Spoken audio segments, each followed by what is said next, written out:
কত ভালোবাসার স্টোরি আপনারা জানেন, এত ভালোবাসা, কিন্তু সবাই মিলে ভালোবাসার এক অংশ আমরা ভাগে যোগে পেয়েছি। এক অংশের নমুনা যদি এমন হয়, 99 টুকরা ভালোবাসা যিনি রেখে দিয়েছেন নিজের মধ্যে, তার ভালোবাসা বেশি না কম? চিল্লায় বলেন বেশি না কম? এজন্য আমরা আল্লাহর ভালোবাসার ভিখারি, আমরা আল্লাহ তাআলার রহমতের ভিখারি। আল্লাহর রহমত ছাড়া কেউ কোনোদিন জান্নাতে যেতে পারবে কোনোদিন নিজের আমল নিয়ে বড়াই করবেন না। আপনারা কি ভাবেন যে আপনার আমল দিয়ে আপনি জান্নাতে যাবেন? শরীয়তপুরের আজকের এই প্যান্ডেলে যারা বসে আছেন, কার এরকম ভরসা আছে যে হুজুর আমি এত আমল করেছি, আমার আমলের বদৌলতে আমি জান্নাতে ঢুকবো?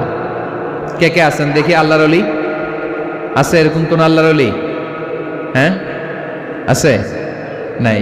আল্লাহর হাবিব বললেন আল্লাহর রহমত ছাড়া, ভালোবাসা ছাড়া কেউ কোনোদিন জান্নাতে ঢুকতে পারবে?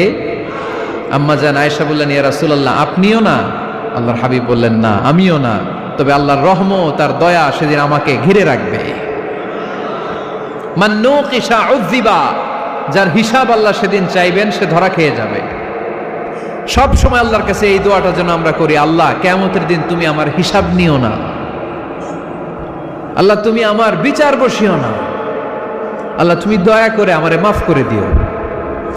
আল্লাহ যার বিচার করবেন ও জাহান্নামে যাবে, আর যার বিচার করবেন না সে জান্নাতে যাবে।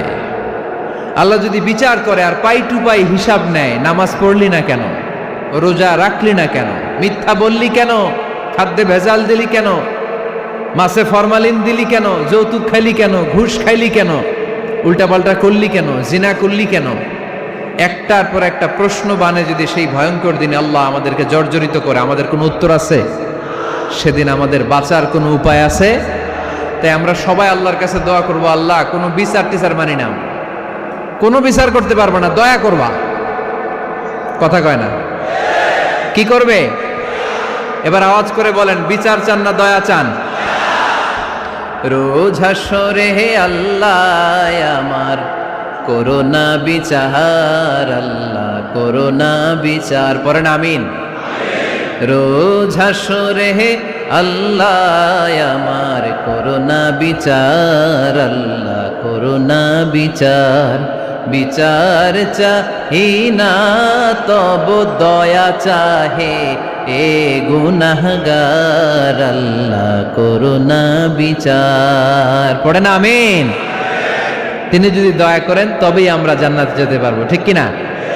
এজন্য আল্লাহ বললেন আর রহমানু আল্লামাল কুরআন খালাকাল ইনসান আল্লামাহুল বায়ান। আমি হলাম